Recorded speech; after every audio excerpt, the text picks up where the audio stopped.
Hi, my loves. My name is Isha. Welcome to this YouTube channel. This is a new channel that I've created just a few months back.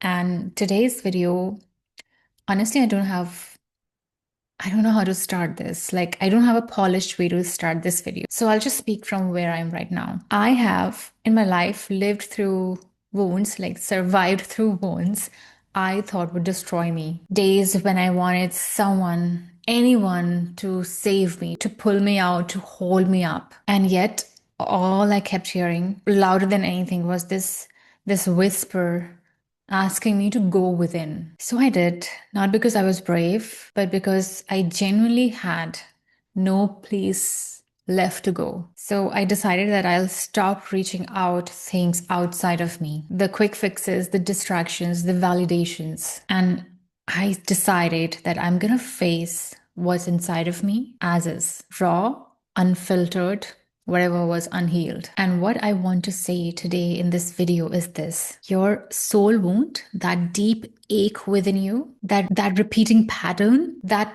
pain that you carry within, and maybe you've never spoken aloud, this is not here to punish you. And I know it's not fair. You did not ask for the rejection. You did not ask for abandonment. You did not ask for people to silence your voice. But somewhere along the way, your soul said, like, buddy, let me walk you through it. Let me learn through contrast. Let me become something deeper because of this.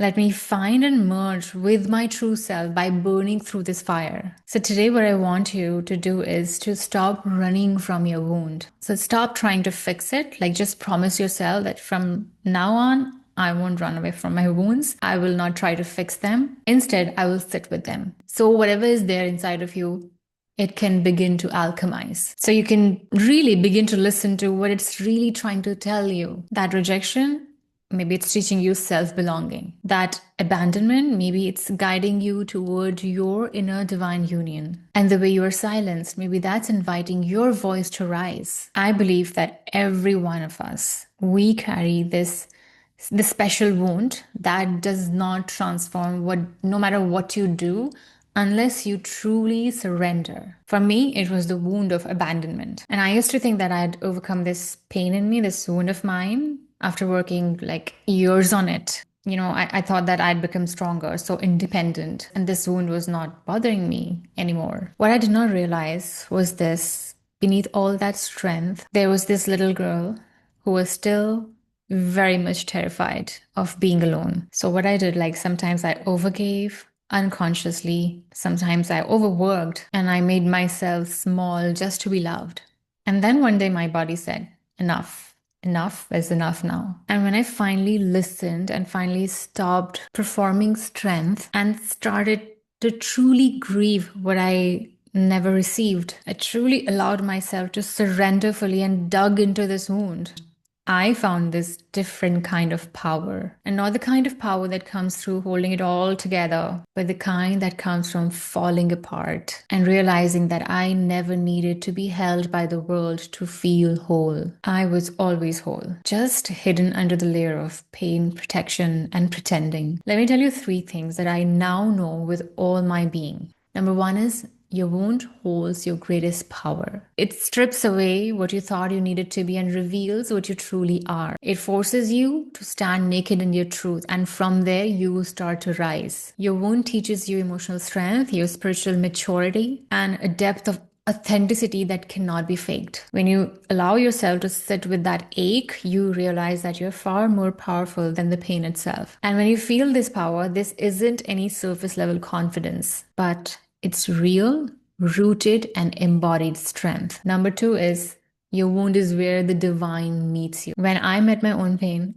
I truly met God for the first time. Not the God in temples or text, but the one that lived within me. It is through our rawest and most tender moments that the divine speaks to us. That's where the transformation begins. For me, it was in those raw, vulnerable moments when I felt closest to God. Not when I was chanting or meditating or trying to be spiritual, but when I was crying on the floor in full surrender mode and saying that I cannot do this alone. That's where I found God. And that's what the wounds do. They strip everything away until only the truth remains. Number three is your wound lets you hold others, not with advice, but with pure presence. Because once you've sat with your own pain, you can sit with another's. And that is the most powerful medicine of all. When we know our pain intimately, we can hold the pain of others with a lot of love and compassion, not with pity. And it's not even savior energy, but it's a deep knowing and understanding that I've been there, so I'm there for you. And that's a gift, a rare one, to be able to sit with someone in their pain without needing to fix them. Just holding them, witnessing them, because you have held yourself like this. If this speaks to you, I want you to sit with these questions. You can journal them or just think about them. Like, ask yourself these questions. What is the soul wound that I've carried the longest? What has it shown me about myself? And if it were a doorway, what's waiting for me the other side of it? Even if the answers don't come immediately, just know that asking these questions are really powerful. By just contemplating these questions, you will open a portal for yourself. So in the end, I want to say this to you, woman to woman. There's no shame in your pain. There's no shame in your softness. There's no shame in not being okay. The world taught us to hide those things, numb those things, and just stay silent. But your body remembers, your soul remembers, and it's time that you remember it too. You don't need a perfect healing plan. You don't need to be fixed. You just need to surrender and meet yourself fully, honestly, and gently. Because in your wound lives your wisdom. In your grief lives your gold. In your mess lives your medicine. I'm not here to say it'll be easy, but I promise you, if you stay, if you feel, if you trust that the darkness that you're feeling has something to show you, something to teach you, one day you'll look back and realize that this did not break me. It actually broke me open. And from that opening, something sacred was born for you. That sacred is you, the real you, the one you were always meant to become.